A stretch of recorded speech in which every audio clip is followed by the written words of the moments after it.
नमस्कार साथियों। आज के डिस्कशन का मुद्दा ये है कि सुप्रीम कोर्ट ने अभिव्यक्ति पर अपनी क्या टिप्पणी दी है। अभिव्यक्ति आप जानते हैं, इसको अंग्रेजी में एक्सप्रेशन बोलने का रिवाज है। यानी कि हम अपने भावनाओं को किसी भी माध्यम से एक्सप्रेस कर सकते हैं, प्रसारित कर सकते हैं, और ये हमारी एक मूलभूत अधिकार है, एक फंडामेंटल राइट है, जो कि संविधान के अनुच्छेद 19 ए में दिया गया है। अगर हम सही से बोलें तो आर्टिकल 19 के क्लॉज 1 के सब क्लॉज ए में हमें अभिव्यक्ति की स्वतंत्रता की एक प्रकार से मौलिक अधिकार प्रदान किया गया है। यानी कि कोई भी नागरिक व्हाट्सएप ग्रुप बनाकर या फेसबुक के माध्यम से या मंच के माध्यम से, सोशल मीडिया, टीवी मीडिया, पत्र लिख करके या एडिटोरियल्स या आर्टिकल्स लिख करके अपनी भावनाओं को प्रस्तुत कर सकता है। तो इसी संबंध में पिछले दिनों बहुत वाद विवाद उठे, डिबेट्स हुए, और कुछ लोगों को देशद्रोह का आरोप लगा करके जेल भी भेजा गया। तो इससे देश में अलग अलग प्रतिक्रियाएं अलग अलग तबकों से आईं। कुछ लोगों ने इसकी कड़ी आलोचना करी और उन्होंने कहा कि सरकार को इस प्रकार के देशद्रोह का आरोप लगा करके किसी को भी पकड़वा लेना ये उचित नहीं है। एक आंकड़ा इसी तर्ज पे प्रस्तुत किया जाता है कि 2019 से लेकर के 2021 के बीच में अगर देखा जाए तो हर दिन एवरेज रूप में देखा जाए तो 9 लोगों को देशद्रोह के आरोप में पकड़ करके बंदी बना लिया जाता है, और देशद्रोह का आरोप पुलिस जो लगा करके बंदी बना सकती है। लेकिन इन औसतन 9 लोगों में से देखा जाए, अगर 100 में से देखा जाए तो 100 में से 2 ही लोगों के ऊपर देशद्रोह का आरोप कोर्ट के माध्यम से सिद्ध हो पाता है। यानी कि अगर 100 लोगों को पकड़ा गया है तो 2 लोगों को उसमें आरोप सिद्ध हो पाते हैं देशद्रोह के आरोप में, बाकी 98 छोड़ जाते हैं। यानी हर दिन अगर पुलिस 9 लोगों को पकड़ रही है, मान लें मोटी मोटा 10 लोगों को पकड़ रही है, तो 2 लोगों का केस सही होता है, बाकी 8 केस फर्जी होता है। तो इतनी भारी मात्रा में फर्जी केस आना ये वाकई चिंता की बात है। देशद्रोह की बात अगर करें तो ये आईपीसी, इंडियन पीनल कोड यानी भारतीय दंड संहिता की धारा 124 के क्लॉज ए में देशद्रोह को परिभाषित किया गया है, और इसके लिए क्या दंडिक कार्यवाही की जानी चाहिए इसके बारे में बताया गया है। सुप्रीम कोर्ट ने भी अपने कई सारे निर्णयों में चीज़ कहा है कि सरकार की चाहे जितनी कठोर शब्दों में आलोचना की जाए, ये देशद्रोह की कैटेगरी में नहीं आता है। अगर कोई सचमुच देश की सुरक्षा, उसकी अखंडता, एकता के लिए खतरा डालता है तो उसको हम दंडिक कार्रवाई कर सकते हैं। लेकिन किसी भी केस में देशद्रोह का आरोप लगा देना, और ख़ास करके सरकार के प्रोटेस्ट करने से संबंधित केस में किसी को देशद्रोह का आरोप लगा करके जेल भेजना, ये उचित नहीं माना है सुप्रीम कोर्ट ने। इससे संबंधित उसकी टिप्पणी क्या है देख लेते हैं यहाँ पर, कि नागरिक सरकार की अंतरात्मा को जगाने वाले होते हैं। उन्हें केवल इसलिए जेल नहीं भेजा जा सकता कि वे सरकार की नीतियों के खिलाफ हैं।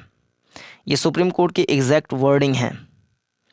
व्हाट्सएप ग्रुप बनाना या उस पर सरकार की नीतियों के विरोध में किसी सामग्री का प्रसार करना गलत नहीं है। यानी हम व्हाट्सएप ग्रुप बना सकते हैं, उस पर सरकार की हम आलोचना कर सकते हैं, वीडियोस बना सकते हैं, उसके माध्यम से आलोचना कर सकते हैं। लेकिन एक चीज़ का हमें ज़रूर ध्यान रखना चाहिए कि आलोचना, क्रिटिसिज्म करने की हमें आज़ादी है, हम सरकार का विरोध कर सकते हैं, लेकिन एक लिमिटेशन, एक सही नागरिक के तौर पर अपने दायरे को भी समझना चाहिए। यानी अभद्र गालियों का प्रयोग करना, गलत तरीके से टीका टिप्पणी करना, बिना तथ्यों से खाली दोषारोपण कर देना, ये अच्छा नहीं माना जा सकता है। यदि हम CAA कानून का विरोध कर रहे हैं तो हमें कम से कम ये तो पता होना चाहिए कि CAA का फुल फॉर्म क्या है, सिटीजनशिप अमेंडमेंट एक्ट है, कब आया था, इसमें मूलभूत क्या बातें हैं, इसमें क्या अच्छी और क्या बुरी बातें हो सकती हैं, उसका सुधार क्या हो सकता है, जब तक हम इसके पहलुओं के बारे में बेसिक जानकारी नहीं रखते तब तक इसको हटा लो तो ऐसा एक तरीके से लोकतांत्रिक विरोध नहीं है, लोकतांत्रिक कह लें डेमोक्रेटिक प्रोटेस्ट इसको नहीं कहा जा सकता। ये तो एक तरीके से गुंडागर्दी होगा। सरकार एक लोकतांत्रिक सरकार चुन करके आई है, उन्होंने सहमति के माध्यम से कोई कानून अगर लाई है, उसको इस तरीके से सीधा सीधा खारिज करवाना ये उचित नहीं माना जा सकता है। तो हमें नागरिकों को अपने दायरे के बारे में भी विचार करना चाहिए और सरकार को अपने जो कृत्य हैं उनके बारे में भी विचार करना चाहिए कि जो केसेस वो पकड़ें वो ज़्यादा उसकी प्रोबेबिलिटी हो कि उनके सही हों, फर्जी बहुत सारे लोगों को ना पकड़ लिया जाए। भारतीय संविधान ने विविध कानूनों और सरकारी फैसलों के विरुद्ध प्रदर्शन करने का अधिकार प्रदान किया है। एक यहाँ पर देख लें कि जब कोई देश पर्दे के पीछे से किसी एनजीओ को आगे बढ़ाए तो उसकी आड़ में उसका मकसद प्रतिद्वंदी देश को क्षति पहुंचाना होता है। ये एग्ज़ाम्पल कुछ लोग पाकिस्तान को देते हैं कि पाकिस्तान एक ऐसा देश है जो पर्दे की आड़ में कुछ एनजीओ का गठन करता है और वो एनजीओ राइट टू फ्रीडम या अन्य प्रकार की फ्रीडम, मानवाधिकार, ह्यूमन राइट्स की वकालत करते हैं, भारत सरकार को घेरते हैं, इस मामले में अंतर्राष्ट्रीय इंटरनेशनल मंच पर ये बात उठाते हैं और भारत सरकार की आलोचना करते हैं। तो ऐसे देशों पे भी थोड़ा सा निगरानी रखा जा सकता है और जागरूक नागरिक सभी चीज़ें जानते हैं कि एनजीओ का काम क्या है और क्या एनजीओ वह काम कर रही है कि नहीं कर रही है। अब बहुत सारी ऐसी संस्थाएं हैं जो इन सब के बारे में जानकारी इकट्ठा करके आम नागरिकों तक पहुंचाती भी हैं। तो हमें सतर्कता के साथ उन एनजीओज़ के बारे में विचार करना चाहिए और उनको हम कितना माने कितना ना माने उस पर अपनी एक विवेक, प्रेजुडिस, एक कह लें कि एक आत्मबुद्धि थोड़ा सा हम विकसित कर सकते हैं। तो ये सुप्रीम कोर्ट की अभिव्यक्ति पर एक टिप्पणी थी जिसके बारे में हमने डिस्कशन किया।